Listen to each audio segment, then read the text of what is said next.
check. Okay po, 10:45 na. Mag-start na po tayo.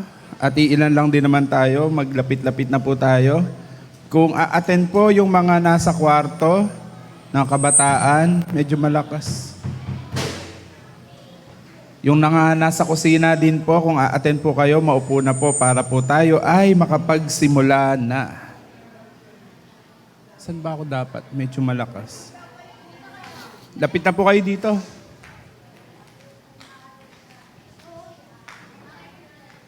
Para isa na lang pong audience. Isang tinginan na lang.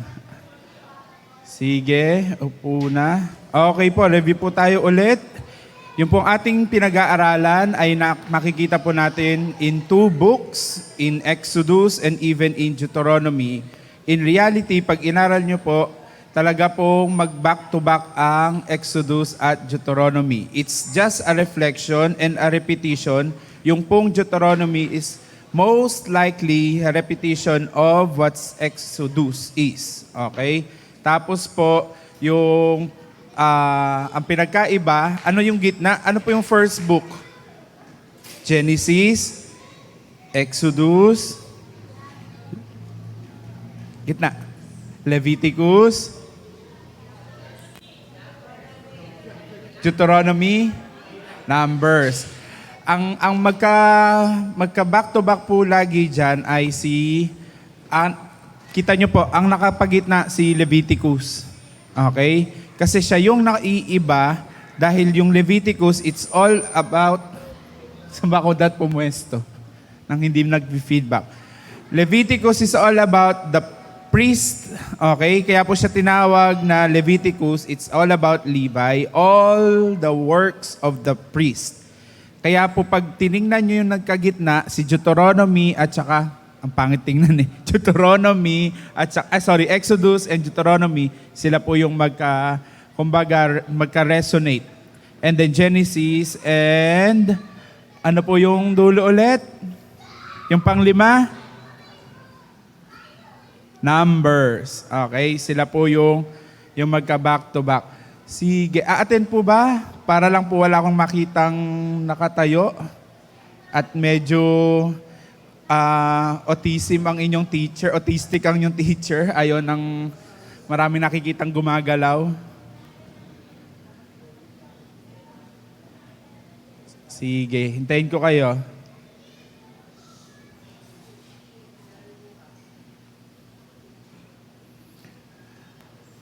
Okay. Sige po. Review po tayo para lang, not until you repeat things, you will not remember it. Maliban na ulit-ulitin talaga natin ang mga bagay-bagay, hindi natin siya matatandaan. Just imagine, ilang taon na tayong Kristiyano, pero ang hirap pa rin kabisaduhin itong 10 ito. No? So again, 10, do not covet, do not desire. 9, 4 is not 5, 5 is not 4. Do not.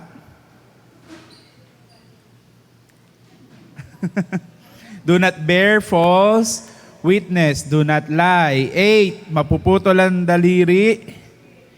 Do not steal. Okay, 8, yun, do not steal. 7, marriage is only by 2, hindi sa 5. So, do not commit adultery. Okay? That's 7. 6, do not murder. Do not kill. 5, honor your father, your mother. 4, observe Sabbath. Okay? Make it holy. 3,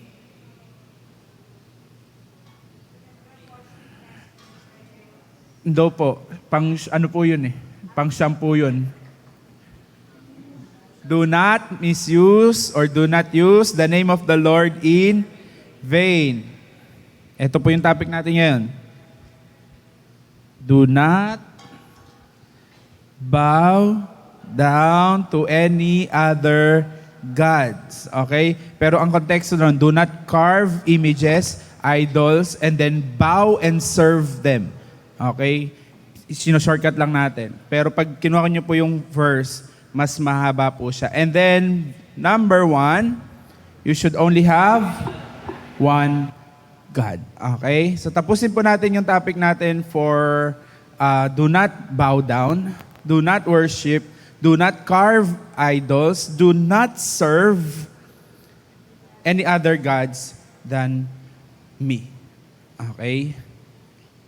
May assignment po kayo. Kumusta po ang assignment ninyo? Na-assess niyo po ba ang inyong sarili? Sino po naging busy sa trabaho? Yan. So kami po ay mga idolater ng trabaho. Aminin man at hindi umamin, umamin na tayo dahil talagang alipin ng salapi, no? That's the term, alipin. Mamaya aralin natin 'yan, alipin, no? Sino po dito within this week ay nagpuyat, kakascroll at nagtingin na nga lang at hindi umamin? Okay? Wala ba? Pero nakita ko nagtingin na ng mga kabataan. So given na 'yon. Busy sa Korean novela. Ano po ba yung pinapanood nyo ngayon? Ano po ba pinapanood nyo ngayon? Ano po, i-install yung Melolo. Ha? Ano po yung ano ngayon? In trend? Teach a lesson. Hindi po kasi ako nanonood na kasi alam ko pag nag-install ako, sure, ubos ang oras, no? So yan po yung pag-usapan natin. Kung na-assess nyo po at evaluate ninyo ang inyong sarili, katulad ko, nakita ko, okay, ito talagang idol ko. Ito talaga ang carved image ko. Ito talaga yung sinasamba ko. Tinatago ko lang, tinitingnan ko lang mukhang okay, pero ang totoo, kung aaminin ko, we have those idols. We have those things in our lives na kapag hindi natin binuwag, pag hindi natin inalis, take note of the verse, I'm your God, I'm a jealous God. Imagine, ano kayang gawin ng isang nagseselos na tao? Tao lang yung tinatanong ko. Anong kayang gawin ng isang taong nagseselos? Makapatay, di ba? Up to that extent. How much more si God? Ayaw niya nang may kaaway or kaagaw sa buhay natin. Bakit? Alam niya, if you give that worship to any other God, it will be wasted. Masasaktan lang tayo. Let's come before God. Father, we thank you for another chance of going back to this topic. I pray once more, meet us where we are. Meet us where we know where we are. Katagpuin mo kami kung ano man yung mayroon kami. Kung mayroon man kaming kaalaman na kulang, ikaw ang magpuno nito. Kung mayroon kaming kaalaman na hindi tama, ikaw ang magtama nito. At kung mayroon kaming kaalaman na hindi naka-align sa iyo, ikaw po ang mag-align nito. We submit to you this place. We submit to you our thoughts, our hearts, and we dismiss any work of the enemy na hindi namin matanggap yung biyaya ng iyong salita. Yung benepisyo ng iyong salita. We dismiss and we cancel any distraction in the thoughts and in the hearts right now. And we release the spirit of a heart that is willing and teachable enough to receive from your words. God, we pray that you will cleanse us, that we may approach your throne of grace and power confidently. We submit to you this moment. We commit to you what we will be doing. Holy Spirit, guide us, teach us. In Jesus' name we pray. Amen. Amen. So, nag-review na po tayo. Mababasa niyo po yung Deuteronomy 5 and Exodus 20. Yun pong ating pinag-uusapan. But we will read in Romans 12:1. Pakibuksan niyo po yung Bible. I would like you to read it. Okay, but if quickly, I will paraphrase or kung ano yung nare-recall ko. In Romans 12:1, dear brothers and sisters, dear brethren, I urge you therefore to offer your bodies as a living sacrifice, holy and pleasing to God, for this is your spiritual worship. So magkakaiba po kasi iba't iba ng ng version. By the way, ano daw po yung best version ng Bible? Ano po? ESV? Ano pong best version ng Bible? King James. Ang best version daw po ng Bible ay yung Bible na binabasa mo. Pero pag di mo yan binabasa, kahit anong version pa yan, hindi yan best Bible. No? So the best Bible that we can have, NIV pa yan, ESV pa yan, King James pa yan. Again, I'm not, technically, definitely, kailangan siyang tinitingnan. No? Pero logically, practically, oo nga, nag-aaway-away tayo sa translation. Kahit ano naman translation hawak mo, hindi mo naman binabasa, baliwala. The best version of the Bible that you can hold is yung Bible na binabasa. Okay po? So Romans 12, kanina sinabi ko na, but I would like you to read. Filipino ba yan, Ate Jen?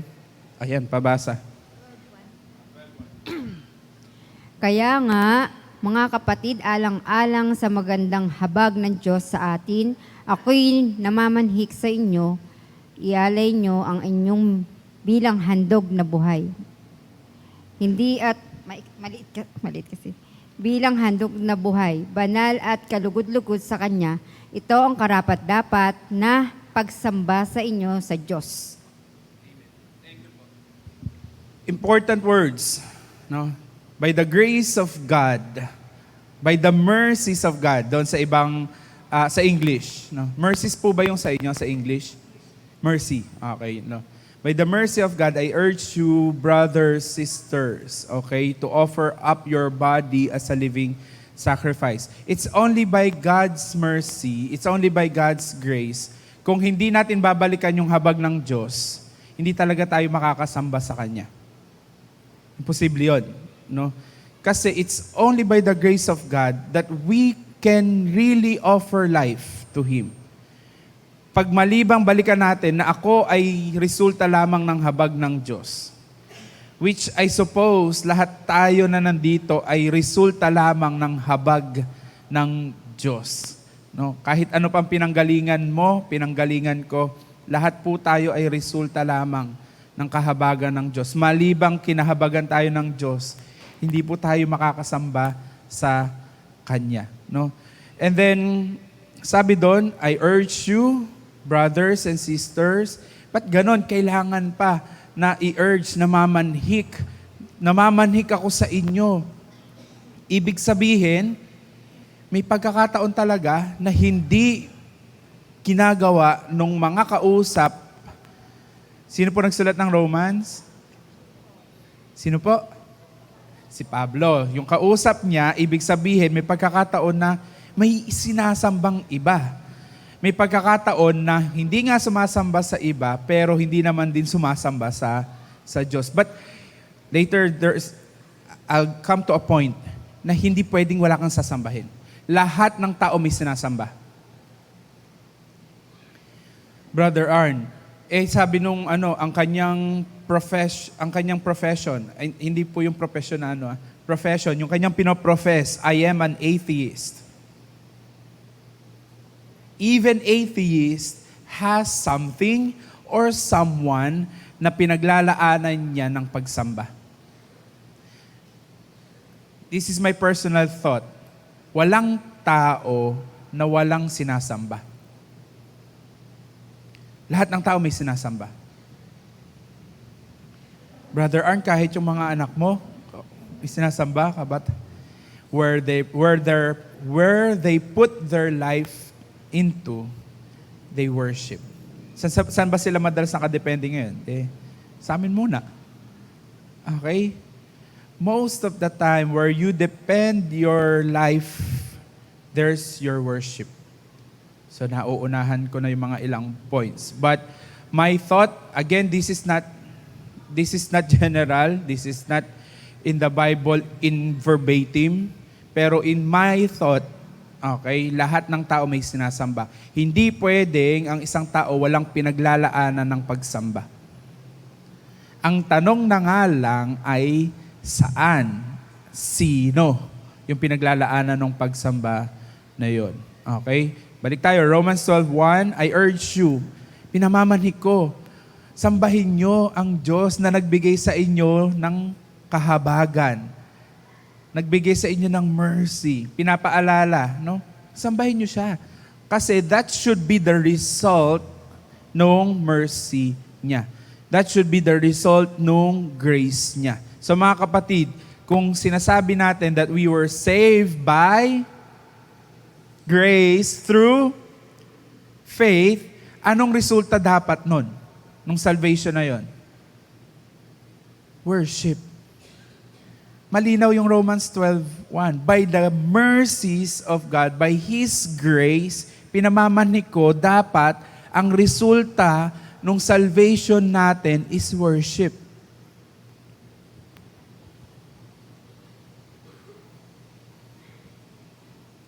So lahat pala dapat ng ginagawa natin, worship. Mag-tithes ka, worship. Umaten ka, worship. Umaten ka ng maayos, worship. Mabango, nag-toothbrush, worship. Okay? Nilagay ka ng Diyos sa pamilya na yan, worship. Nilagay ka ng Diyos sa trabaho na yan, worship. Sumakay ka ng tricycle, worship. Because it's by the grace of God, kaya tayo buhay pa ngayon. May makakapagmalaki po ba na buhay ako dahil sa sarili ko?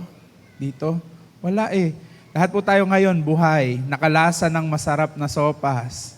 Natikman nyo ba yung durog na carrots at saka yung chicken? Masarap? Nakailang ulit po ba kayo? 2. Katulad ko, nakadalawang ulit din ako, no? Sa habag lang ng Diyos, kung ba't natin nararanasan yung mga bagay na yan. Sa habag lang ng Diyos, bakit kayo umabot ng... Sino po ba matanda sa inyo ni Tay Joseph? Nagturuan na. Okay. Mas matanda po siya. Nagturuan. Okay. Biglang nagturuan. Ayaw niyong i-celebrate yung habag na, nagturuan na nga. Ang sarap talagang kausap ng mga bata. Si Tay Joseph po ang 80. Mag-80 po. Sino po? Si Nay Doreng? Mag-81 po ba kayo? Di halata. So 80 na po kayo ngayong... Okay. So next, big celebration pala next year. 80. Okay. Invited daw ba? Naka-record naman invited daw. Okay. Sasend na lang natin. So 80 years is not because mabait siya, pogi siya, may anak siya. Never. 80 years, it's only because of God's grace sa buhay ni Tay Joseph. No? And even to all of us. Kaya nga, sabi ng Romans, pwede ba? Pwede bang nakareceive kayo ng grace? Pwede bang nakareceive kayo ng mercy? Pwede bang gamitin nyo yan to offer it to God? Your body as a living sacrifice. Bakit? Yun lang naman talagang meron tayo eh. Katawan. Ingatan ng inyong katawan. Diba? Yun lang naman talaga ang meron tayo. Katawan. No? The body na pinagsisidlan ng soul at ng spirit. Okay? Kaya hindi pwedeng ialis yan. Now, there's another term. Hinihimay po natin yung isang verse, ha? I hope nakikita nyo po. Your body as a living sacrifice. Bakit living? Ibig palang sabihin, may mga body na may body lang pero zombie. Zombody. Ganun ang tawag. No? May body lang pero hindi living. Living pala. Kaso letter B. Libing. No? Walang buhay. May mga ganong tao na may katawan pero walang buhay. Pero balikan natin yung verse. Hindi tayo yun. Bakit? Kasi nga sinabi, by the grace of God, ano yung grace ni God na yun? That grace of God made us alive from death to life, from darkness to light. Kaya ang sinasabi nung verse, Since you are now living, offer your body living sacrifice. Buhay. Now, papasok na tayo dun sa term na sacrifice. Bakit sacrifice? Yun po kasi yung kanilang way of worship. By the way, when we say worship, there are gestures. So ngayon, ang gestures natin, magtaas ng kamay, pumalakpak, lumuhod, no, ano pa bang iba pa nating gesture? We have gestures. Pero in their time, in the old times, in Old Testament, even in the New Testament, up to today, yung hindi pa naniniwala sa Panginoong Hesukristo, kasi, ba't ko sinabing hindi pa naniniwala sa Panginoong Hesukristo? When Jesus died, He tore the veil. It means that there should be no more sacrifices. Wala na dapat pag-aalay ng hayop. Wala na dapat pag-aalay ng kung ano man dahil it's been paid upon. Jesus paid it all. Kaya sabi ng verse, wala nang worthy lamb na pwede pang ulitin yun. Okay? Kaya po meron pa rin mga tao ngayon in Israel, they still do it. They sacrifice kasi they don't believe that it is Jesus Christ who saved them. Okay? So, gesture. Ang gesture po nila nun is sacrifice. Ang sacrifice ay talagang pag-aalay ng buhay. Pakisabi po, buhay. Pag-aalay ng buhay. Balikan natin. In Genesis chapter 22, hindi yun kauna-unahan, pero in Genesis, it's a very prominent story kasi. In Genesis chapter 22, it is God calling Abraham to offer His son, His only son, whom He loved. Importante po yun, yung mga term na yun. Kasi babalikan natin mamaya. Sabi ni God, Genesis chapter 22, kung nandun po kayo, basahin niyo po. And God talked to Abraham, sumagot si Abraham, "Here I am." Pag binasa niyo po yung buong chapter 22, napakaganda po ng sagot lagi ni Abraham. Simpleng, "Here I am." Here I am. Okay? And another topic yun. Saan natin pag-usapan. Then the next verses sabi ni God kay Abraham, "Offer your son, your only son, whom you love." Okay? And I will tell you where you will offer him. Okay? Take note din po natin to Nung sinabi po yan ni God kay Abraham, may anak na po siya. Anak na po niya hindi po si Isaac. Kasi sino ba nauna? Di ba hindi nga sila nakapaghintay? Ang unang naging anak nila si Ismael. Kanino? Kay Hagar. Imagine, pinatulan ni Abraham, Hagar na nga, pinatulan pa niya. Si Hagar. Sorry na, hindi na mauulit. Okay. Kasi hindi sila nakapaghintay. Now, what I'm pointing is, hindi po isa ang anak niya. Pero ang utos sa kanya, take your son, your only son, whom you love. So, kung ikaw yon, mapapaisip ka, dalawa yung anak ko. Sino sa kanila? Pero God knows, God knows it is Isaac. Bakit? Hindi naman ang covenant ng God kay Abraham ay si Ismael. Hindi, si Isaac.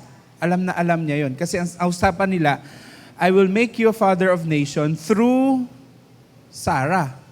Not through Hagar. Okay? Through Sarah.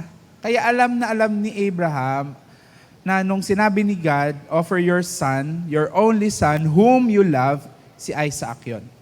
Okay?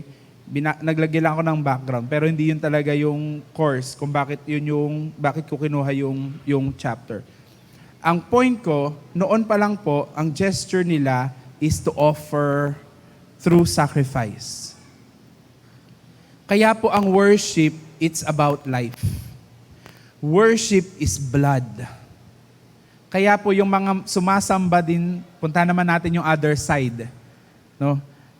Kingdom of God and kingdom of the enemy. The other side, yung mga sumasamba din po, mga satanista, sumasamba sa mga ibang spirito, buhay din po ang inaalay nila. They sacrifice. Uulit-ulitin ko yung sample. Pag po nagpapatayo ng building, bago magpatayo ng building, anong ginagawa? Nagpapadugo. Nanok, kambing, baboy, nagpapadugo. Yun po talaga ang gawain nun. The question na lang nga ngayon, kanino ino-offer yun?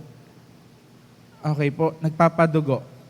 That's a specific example. Another, yung po mga tanyag, magagaling, kilala, okay, mayayaman. If you will go to details ng buhay nila, sa mga research, they offer their life to the devil. Kaya sila sumikat. Kaya sila yumaman. Kaya po ang pagsamba, whether to God or to the enemy, ang katumbas po ng pagsamba ay buhay. Dugo. That's worship. Bakit? Kaya naman tayo nagkaroon ng grace, mercy of God, ay dahil may tumigis na dugo, na bayubay na katawan sa krus. Kaya yung sacrifice na yun, once and for all, no more sacrifice. Kaya nga dapat, ang resulta nun, worship. Going back, sacrifice. Abraham, sabi, sacrifice your son, your only son. Question na lang natin ngayon sa atin, anong klaseng sacrifice ngayon sa atin? Kasi wala namang magsasacrifice ngayon, papatayin pag kinausap. Ako na, Lord, Arn, tatlo yun. Whom you love. Pwede bang kalabaw na lang, Lord? Huwag na yung mga anak. Ang hirap nun. Pero nowadays, at the present times, wala na pong ganon. Lalo dito sa atin. Pero pag inaral nyo po ang kulturang Pinoy, kahit Pilipino, okay? Nagsasakripisyo din po noon. Bathala, mga sa bundok. I'm not sure how deep your history is, pero kung makakapagbasa po kayo sa history ninyo, lahat po talaga sumasamba sa nang may buhay, okay? May dugo, okay? At karaniwan po ng pagsamba sa matataas na lugar. Karaniwan po ng pagsamba sa matataas na lugar. Saan sa Bible yan? I'll give you sample. Yung Genesis 22, isa yon. Pwede namang doon na lang sa bahay. Pero ang sabi, ituturo kita sa lugar, doon mo ihahandog ang iyong anak. Ano yung pinaghandugan sa kanya? Burol? Hindi, bundok. Okay? Bundok yung pinaghandugan sa kanya. Punta tayo sa New Testament. Nag-usap. Ito po yung part din ng worship. Nag-usap yung babae at the well at saka si Jesus. Ano sabi? Kami, sumasamba kami. Nung sinesegue nung babae, tandaan niyo po yung story? Hindi. Yung pong babae sa balon, tapos si Jesus, nag-uusap po sila. Tapos yung babae, sabi, dalhin mo yung asawa mo. Wala po asawa. Tama ka, wala ka asawa kasi marami na. Okay, pang-anim. Doon po sa usapan nila na yon, may usapan sila, sabi, ba't kita bibigyan? Kami ay sumasamba ng angkan ko sa bundok. Na hindi po kayo familiar sa kwento. Yes. Okay po. Pero doon po sa usapan nila, may sinabi yung babae, kami sumasamba sa bundok na yon. Kayo tama po? O sige. Sa hindi po familiar, pakibasa nyo na lang po. Mababasa nyo po yun sa gospel. Okay? O sige, kung di kayo pamilyar doon sa kwento na yun, puntahan natin ito. Siguro pamilyar na kwento sa inyo. In Matthew 4 or in Luke 4, the temptation of Jesus. Saan dinala si Jesus? Sa mataas na lugar, sa tuktok ng bundok at pinakita ang yaman ng mundo. Okay? Most of the time, pagsamba is a position. Okay? Mataas na lugar. So, aakyat pa ba tayong bundok? Hindi. Ang sinasabi lang natin, when we really worship, we are worshiping God who is the highest dapat sa buhay natin. Kaya nga siya top priority. Kaya nga, kung matatandaan yung sagot ni Kuya Nelson, ang sure siya, pag sumasamba, may isang mataas, may isang mababa. Yuyuko. Get po natin yon. Kaya nga lahat ng makakakita sa Diyos, nagpapatira pa. Clear po tayo sa pagsamba. Now, I will try to wrap it up with this. Okay? Malinaw po sa atin na pag sumamba, buhay talaga siya. Walang iba na pagsamba. Buhay. Okay po.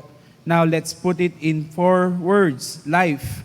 First, we worship God through our lips. Okay? Sometimes lip service nga lang. Okay, pero whatever. We worship God through our lips. Dapat yon. Walang sumamba sa Diyos na hindi pinoproklama kung sino siya. Imposible yon. Lalo kung ikaw ay may ability to speak, all the more that you should proclaim who God is sa buhay mo. When we say lips, hindi lang naman yan yung may boses. Paano yung, kasi tatanungin, paano yung mga deaf and mute? Diba? They still have their own way to speak. Kaya in general, palitan natin yung lips, gawin nating language. We worship God through our language. Body language, written language, spoken language. Okay? We worship God through our language. Importante ba yon? Yes, the Bible is very clear. Abay, kung hindi ka sasamba, hayahan ko yung bato sumamba sa akin. Ayaw mong ipakaingay yung yung pangalan ko. Pag-iingayin ko na lang yung mga bato. Baka sila pa sakaling sumamba. Okay? And all elements sa paligid natin, wind, stop, wave, stop. They have their sounds. The creation is full of sounds. O hindi na natin napapansin kasi ibang ingay na yung naririnig natin. Have you tried sitting down? Ulitin ko yung tanong na to. Have you tried sitting down and listen to the creation of God? Huwag na lang yung paligid Listen to ourselves. Your heartbeat. Kailan mo huling narinig yung tibok ng puso mo? Sabi ni Ate Jenny, kanina lang, nung nasa taas ako ng pulpito. Mabilis ba? Yung tibok ng puso. When did we sit down and try to listen to the language of worship? So we worship God in this life, letter S, through our lips, through our language. Okay? And what's the best language? Love language. That's another L. The best worship is love. 1 Corinthians 13:13. And these 3 remain, faith, hope, and love. But the greatest among them is love. So kung may magre-remain man po sa worship natin, it's faith. Magre-remain yan. Yung worship of faith. Yung hope, okay? Kasi magkadugtong naman yan. Faith is the substance of the things you hope for. Okay? And love. Anything that we did in love will remain.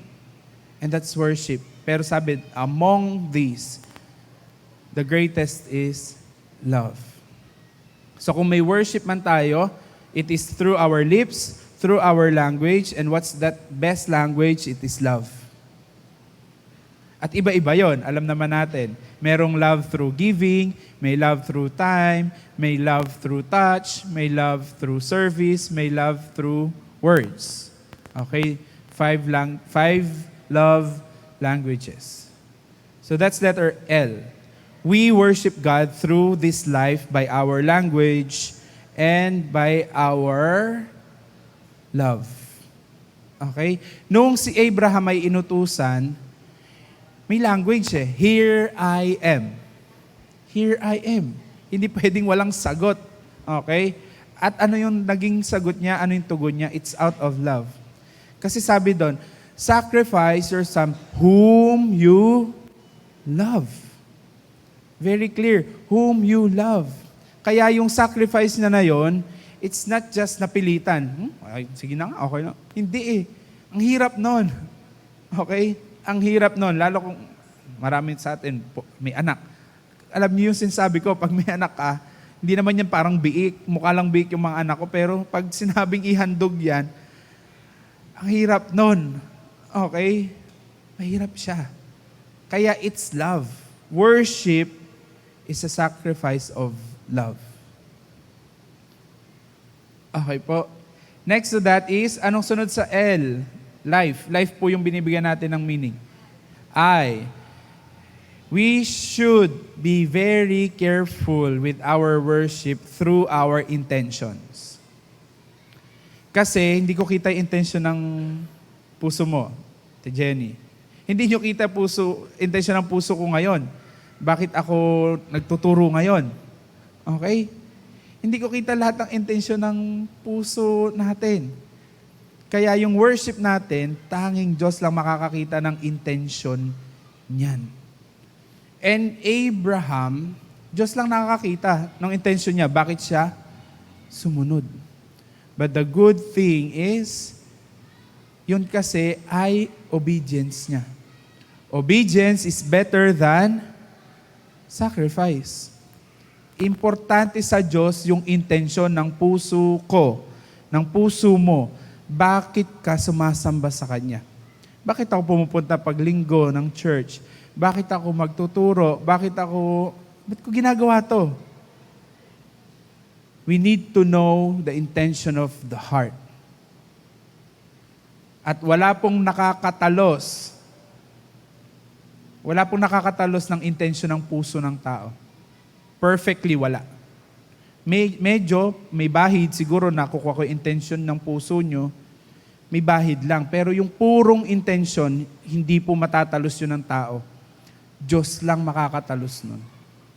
Kaya nga, God looks at the heart, the intention of the heart. And God, who looks at the intention of the heart, will reward you. Okay po? Diyos lang ang nakakakita nun. Now, how will we purify? How will we make it pure? Our intentions. Paano natin siya pupuruhin?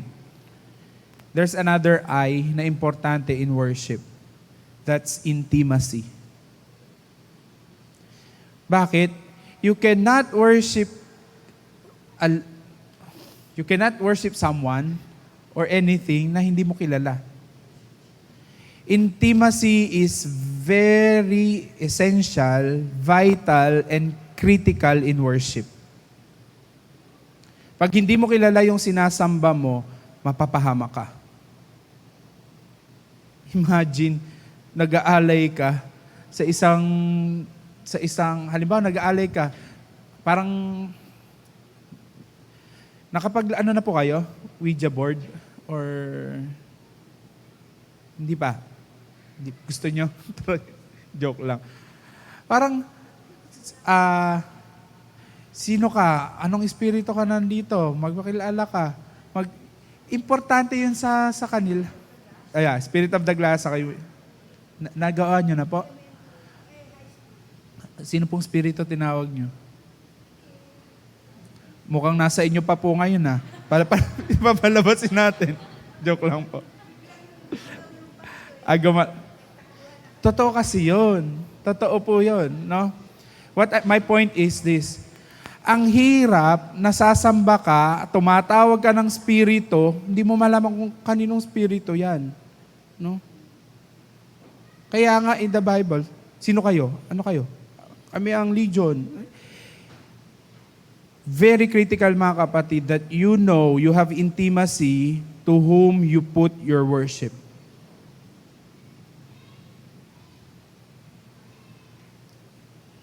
Kaya ka makaka-praise sa Kanya. Kaya mo masasabing mabuti kang Diyos, mapagmahal kang Diyos, mapagpatawad kang Diyos. Hindi ka konsentidor na Diyos. Ang masasabi mo kasi kilala mo siya kung sino siya. Relationship, intimacy. Relationship kasi, correct, pero meron iba-iba po kasi. Mas okay yung word na intimacy. Kasi yun lalim, intimate. Para siyang relasyon ng mag-asawa. Intimate. Okay? Kaya nga po tayo, uulitin ko, lahat po tayo at the end of this life ay ikakasal. Alam niyo po ba? Ikakasal tayo. We need to be intimate. Papakasal ka ba sa hindi mo kilala? Unless it's an arranged marriage. Pero lahat po tayo ikakasal at dapat kilala natin kung kanino tayo ikakasal. And that's worship. Intimacy. And intimacy is not just happening here, pag Sunday, pag prayer meeting, o kung ano man inatenan natin. Most of the time, intimacy happens in the private room. In your private room. Kaya nga anong turo sa atin? When you pray, go to your private and secret room, shut the door, okay? And pray to your to your Father in heaven whom you cannot see. That's intimacy. Mahirap sumamba sa Diyos na hindi mo kilala. Okay po. So ano po yung letter L? Nakalimutan na. Okay. Love language. Okay. And letter I? Intention and intimacy. Lalim. Okay? And letter F, ito po yung kanina. Partly. Finances. We worship God with our finances. Ayaw na topic nito ng church, no? Pero kailangan. Bakit? Ano ba yung finances? Finances means kabuhayan mo. Kaya nga siya tinawag na kabuhayan. And worship again is life. Buhay. Kinabubuhay mo, kabuhayan mo, pinagkukuhanan mo ng buhay, hanap buhay. Kahit ano pang term, buhay. Okay? And in our finances, we worship God. Kailangan ba ng Diyos nun? Hindi. Ano ulit? Babalik doon sa intention. Babalik ulit doon sa love. That you will offer your finances knowing that you love God and you love His people and you love the church na kakailanganin nung pera na iyon. Finances. Finances, pag nilalim natin, kaakibat po yun yung time. Kasi walang nagkaroon ng pera nang hindi umubos ng oras. Kaya nga tinatawag time is gold. Okay?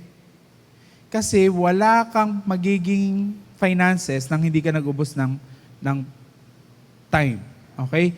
Hindi ka rin magkakaroon ng finances na hindi ka kumilos. Meron bang nagkaroon ng finances na hindi kumilos? Kahit nga magsugal ka, kikilos ka. Diba? Kahit mag-online sugal ka, kikilos ka pa rin. And that's physical. So when we offer our finances, wag nyo lang po tingnan na pera yan. Ang tingnan nyo ay yung likod ng pera. Paano yan nakapunta sa sobre at paano yan nakapunta dyan habang binibilang natin dito. Kaya dapat po talaga iniingatan natin yan. And I'm not just talking about here sa church. Finances can also be used. Kapitbahay mo, relative mo. Kasi hindi pwedeng magaling tayo ulit. Hindi pwedeng magaling tayo sa church. Pero yung malapit sa atin, hindi natin natutulungan. Hindi yun totoo. Okay? Kung hindi ka man makapag-tithes dito dahil may tinulungan ka, God knows the intention of the heart. Okay? So, finances. Sorry na haba. Kasi closing na po nung itong time. And lastly, hula.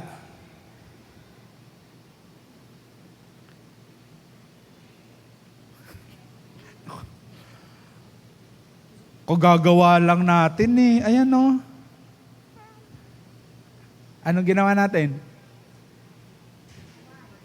In English, eating. Okay? Whether you eat or drink, give it for the or use do it for the glory of God. Colossians 3:23. Whether you eat or drink. Okay? Buhay natin ang kumain. Wala namang hindi kumakain, no? So sa pagkain natin, we worship God. Anong ibig sabihin nun? Simpleng pagkain lang ba yung pinag-uusapan natin? Hindi. Ang pinag-uusapan natin, yung katawan natin. So itong katawan na to, dahil ganito itsura niya, doon sa letter E, bagsak. No, kailangan ko aminin yon. Bagsak ako doon sa letter E, that I don't worship God through my eating.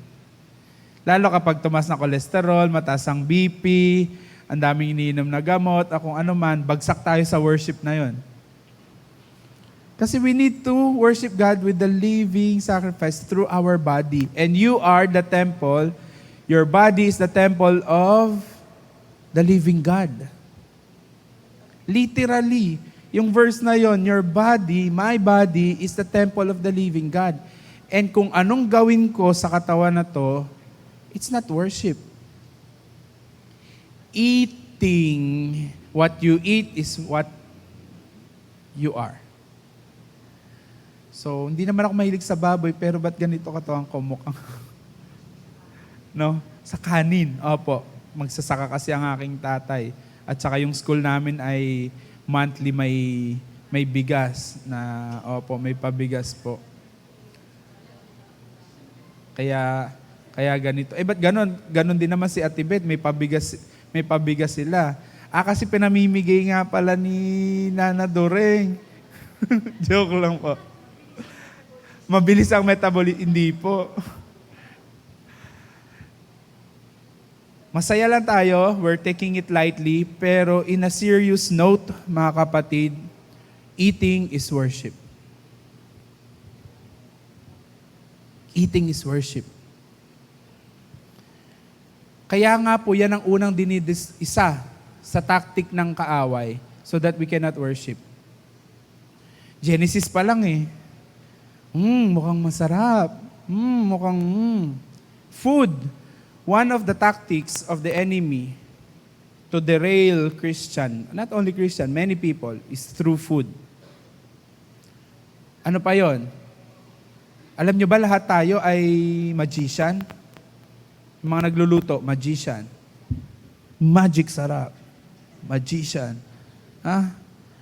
Ganyan po tayo nadadayan ng kaaway. Bechin, bulyon. Bulyon is the English term para po dun sa, cubes. Yung mga cubes, yung stock. Pag daw niluto mo, isang buong manok na yon, di ba? Kaya yun ang binibili. Now, I'm giving you practical sample, pero in a biblical way, nadadaya tayo ng kaaway when we worship. Through food. Through food. Another E, which I think bagsak din ako. I don't know with you. Kayo na lang po mag-assess. So after mong kumain, anong dapat gawin? Kuya Bill, narinig kita. Ano yon? Binulong mo, tama. Exercise. Sabi ko sa inyo, di ba, ang layo ng distansya, tapos hindi niya nilakas, narinig ko. Ganyan po ang klaseng teacher. Exercise. No? Ako bagsak. Si Ate Jenny, pasado yan kasi sa gym nagtatrabaho eh. No? Mga kapatid, exercise. We need that. Exercise. Pagod na nga ako maglaba, pagod na nga ako Yan, di ba? Karaniwan nating, yan.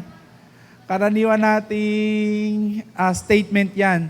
Pero mga kapatid, iba po kasi yung exercise doon po sa gawaing bahay. Okay?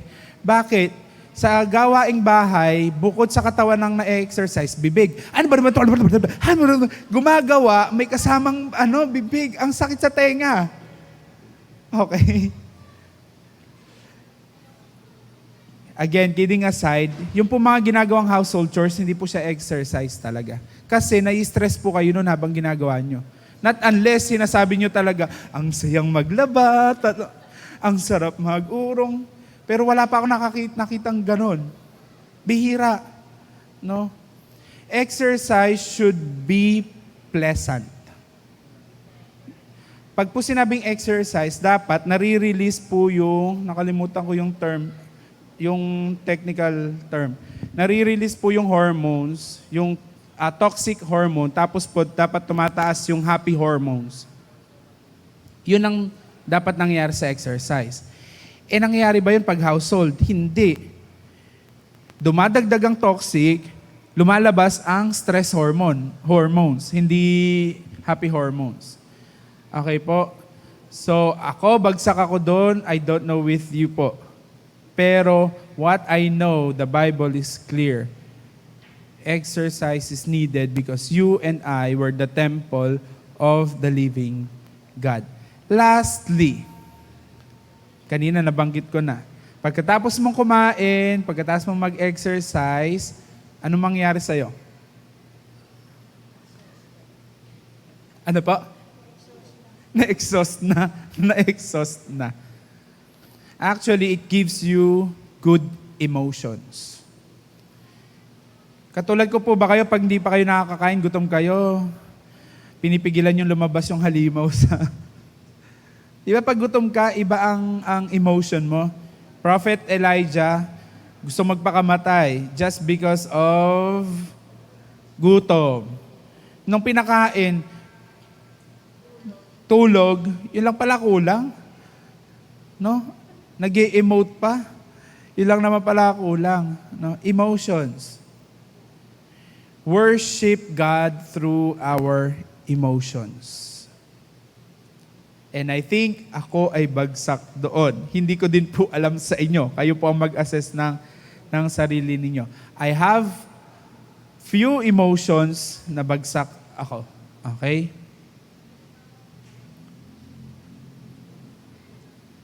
Here's my reminder to all of us. Last reminder. Yun po kasing emotion natin, may mga madali na tayong paglabasan ngayon ng emosyon. Okay? Yun po ay social media. So be careful with the use of your social media. Kahit ano pong emosyon natin, wag po sana nating idaan sa social media. Sure po ako mga kapatid, pagpepiestahan lang po kayo ng social media, pero hindi naman po sila concerned sa inyo. Kaya wag na po ninyong ilalagay yung emosyon ninyo sa social media. Lalo kapag yung emosyon natin ay para magparinig, magpasaring, o kaya ay sumagot sa mga political issues and concerns. Sayang po. We should worship God through our emotion. Mahirap magbantay, no? So that's worship. That's worship. Hindi lang siya basta, yes, pag-awit is there, pagtugtog is there, the gestures, pagtaas ng kamay is there. But worship is about life. buhay. Yun po ang totoong worship. Kaya nga ano sinasabi lagi, make it a lifestyle. Worship is a lifestyle. And to end, sorry naka-1 oras po ako, pero 1 oras naman talaga tong teaching. Tama ba? Okay. So, sorry natunaw na yung sopas. Kain na lang po kayo ulit pag uwi nyo. To end, the greatest commandment to all of us is, what's the greatest commandment? Go ye make disciples. Inaano ko lang po, tinatry ko lang po alamin. Okay? The greatest commandment is, love your God with all your heart, with all your soul, with all your mind, with all your strength. Okay? Loving God is worship. Okay po. Kung meron man tayong greatest na gagawin sa buhay na to, sinabi ng commandment niya, at sinabi ng 1 Corinthians 13:13, that is to love. Anything that is done with love is not wasted. Kahit yung binigay mong pag-ibig, hindi ka sinuklian, it is not wasted. Nagising yung mga kabataan bigla pagdating sa pag-ibig. No? Kahit matagal ka nang nagmamagulang, pagkatapos mong palakihin, di padapuan sa lamok, o sa langaw, sasagot-sagutin ka na lang, it's not wasted.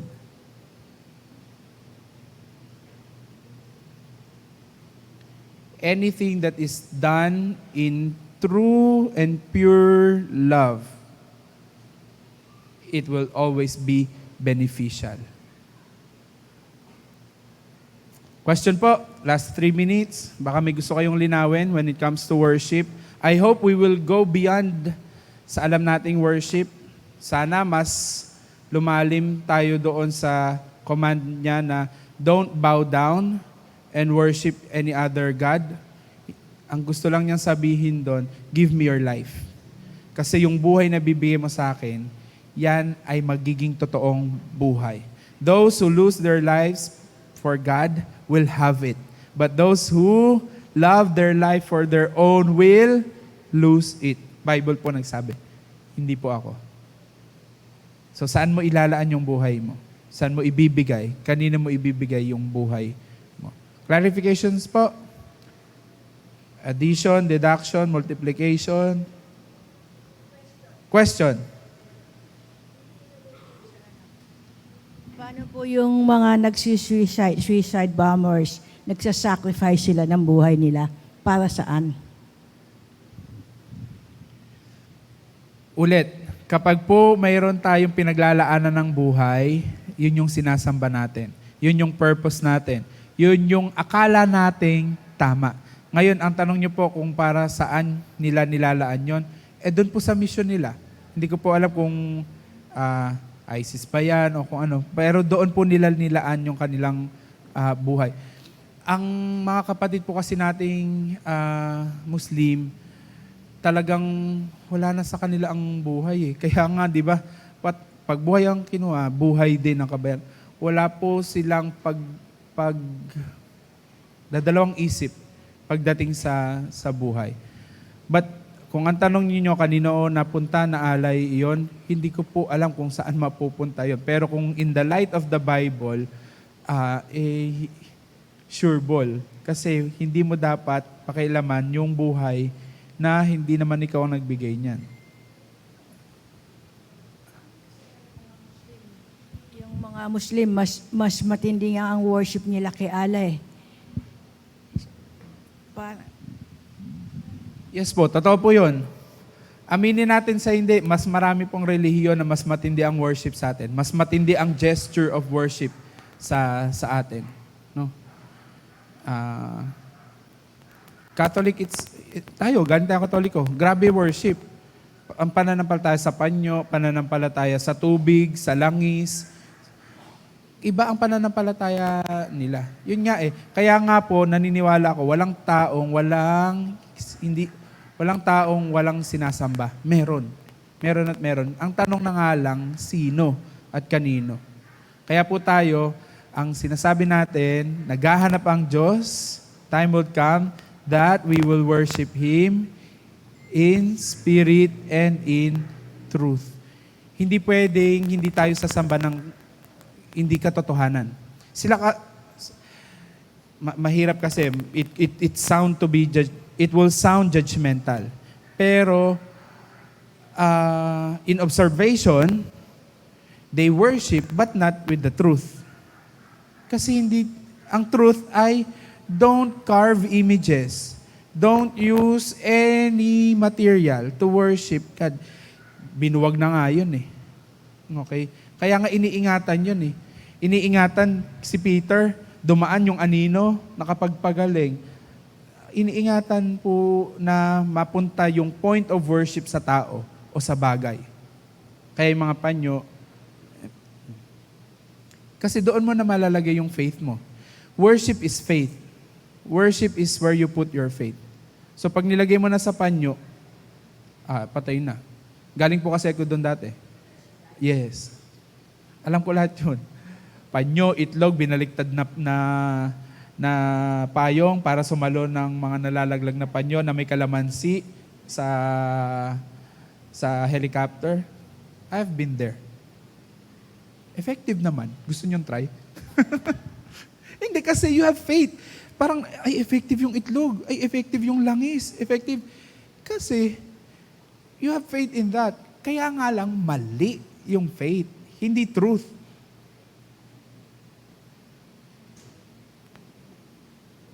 That time, I worship. But not with the truth. I've been there. Okay po. So, meron pa? Tanong? Tatanungin niyo ba kung pinapractice ko pa rin yun? Hindi na po. Ayun na-overtime na tuloy ako na Ana Flor. Kasalanan niyo po eh. Tama lang yung oras ko kanina eh. Kung wala na po, maghiwa-hiwalay tayo sa isang panalangin. Aming Diyos, dakila sa lahat, makapangyarihan, nakaupo sa trono ng kahabagan at kapangyarihan. Sinasamba ka namin, pinupuri ka namin. Salamat po muli sa buhay mong salita at dalangin ko po na ito ay nagpalinaw ng aming isipan at itong kalinawan ng kaisipan nito ay bumaba sa aming pamumuhay upang mapakita namin ang pagsamba namin sa inyo ng totohanan. Makita mo ito at makita ito ng tao sa buhay namin because worship is about life, about a changed life and continually changing life from glory to glory. Salamat po dahil ikaw ang Diyos ng buhay at ikaw ang Diyos na buhay na nagbabago at patuloy na nagbabago sa buhay ng mga taong sumasamba at nananampalataya sa iyo. Dismiss us with your grace, God. Allow us to go over the remaining hours of today with joy, with gladness, and with thanksgiving. At sa mga gagawin pa namin, gawin namin ito ng may pusong sumasamba sa iyo. Thank you, God. In Jesus' name we pray. Amen. God bless us all po.